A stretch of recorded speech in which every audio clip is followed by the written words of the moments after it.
The document has been published by the Spanish newspaper El Pais, but it's not clear if it's the totality of the text making up the agreement in principle or only part. The framework could be accompanied by other agreements on areas of national competence, as well as other memoranda of understanding. On mobility, it allows for a double gate system where Gibraltar would be responsible for anyone entering the ROC, and Spain, as the Schengen member state, would be responsible for entry into Schengen. For the next 4 years, the Schengen checks would be carried out by Frontex officers, the European Borders and Coast Guards Agency.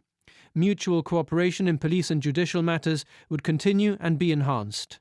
Gibraltar would keep its own database with Spain using Schengen's.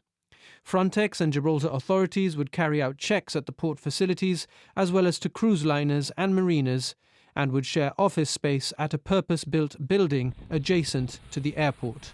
They would also jointly perform external border surveillance.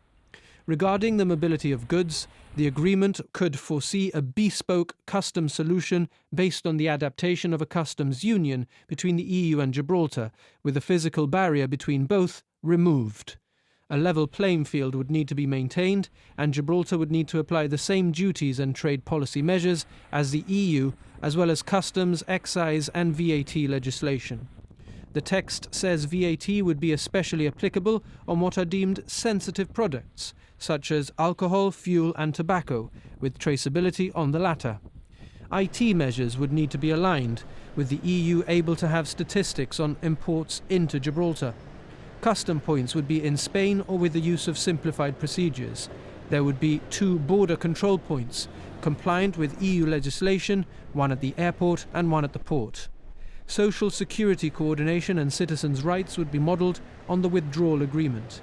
EU law would continue to apply to Gibraltar on data and data protection. Gibraltar would be responsible for residence permits, but would need to provide assurances that these are based on real links to the ROC. There's a lot of detail that has been published today that will need to be interpreted over the coming days and weeks. But what we don't know, and it's important to stress this, is what has not been published. The Chief Minister has warned that the summary provided by El Pais newspaper is skewed. He said a detailed technical explanation will be given, but people should know that the agreement in principle is, he said, very, very sovereignty safe, jurisdiction assured, and control retained.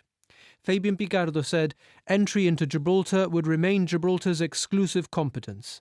What he called the primary key to access Gibraltar would be exercised by the Gibraltar Borders and Coast Guards Agency. In respect of jurisdiction, Mr. Picardo said the whole operation happens only with permission from the UK and Gibraltar, which he says is particularly relevant to the isthmus, which is not covered by the Treaty of Utrecht. He also points out that the Frontex guards would need to be permitted by Gibraltar law, which he says is recognition of Gibraltar's parliament. In a lengthy post on Facebook, the Chief Minister says there'll be no power for any officer other than a Gibraltar Borders and Coast Guards agency or law enforcement official to exercise jurisdiction over any person in Gibraltar. Mr. Picardo is set to address all of these points and more in Parliament on Friday at 3.